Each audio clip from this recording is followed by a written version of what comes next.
بسم اللہ الرحمن الرحیم۔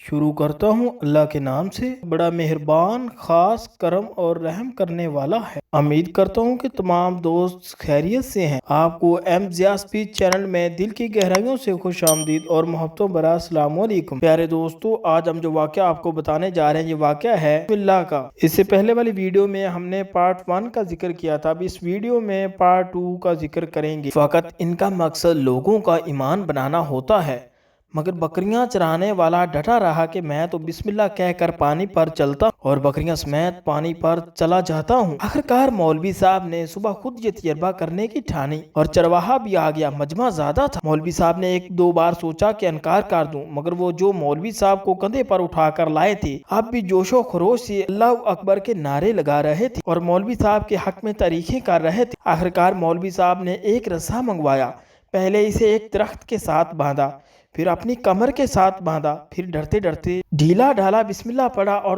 دریا پر چلنا شروع ہو گئے، مگر پہلا پاؤں ہی رکھا تھا کہ دھڑام سے پانی میں گر گئے۔ مولوی صاحب ڈبکیاں کھانے لگے اور پانی کے بہاؤ میں بہنا شروع ہو گئے۔ لوگوں نے کھینچ کھینچ کر باہر نکالا۔ مولوی صاحب کی اس حرکت نے چرواہے کو پریشان کر دیا کہ مولوی صاحب کی بسم اللہ کو یہ کیا ہو گیا ہے، کیونکہ اس کا یہ روز کا معمول تھا۔ اس کے اپنے یقین میں کوئی فرق نہ آیا۔ اس نے بسم اللہ کہہ کر بکریاں کو پانی کی طرف اشارہ کیا اور خود ان کے پیچھے چلتا ہوا پار چھوڑ کر واپس بھی آ گیا۔ لوگ اسے ولی اللہ سمجھ رہے تھے اور اس کے حق میں نعرے لگا رہے تھے، مگر وہ سب سے بے نیاز سیدھا سادہ انسان تھا۔ وہ مولوی صاحب کے پاس پہنچا اور کہا، مولوی صاحب، میں آپ کی بسم اللہ کی تعریف سے کافی پریشان تھا، مگر پانی پر چلتے ہوئے مجھے آپ کی بسم اللہ کی بیماری کا پتہ چل گیا۔ اس چرواہے نے درخت سے بندھی رسی کی طرف اشارہ کیا اور کہا، مولوی صاحب، یہ ہے آپ کی بسم اللہ کی بیماری۔ آپ کی بسم اللہ کی برکتوں کو یہ رسا کھا گیا۔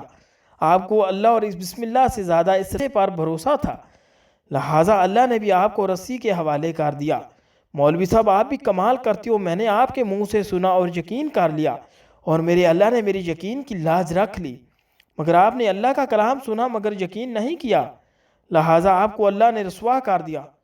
پیارے ناظرین، امید کرتا ہوں کہ آپ کو آج کی ویڈیو اچھی لگی ہوگی۔ اگر آپ کو ہماری ویڈیو اچھی لگی ہے تو ویڈیو کو لائک کریں اور اس طرح کی مزید ویڈیوز دیکھنے کے لیے ہمارا چینل سبسکرائب کر لیں۔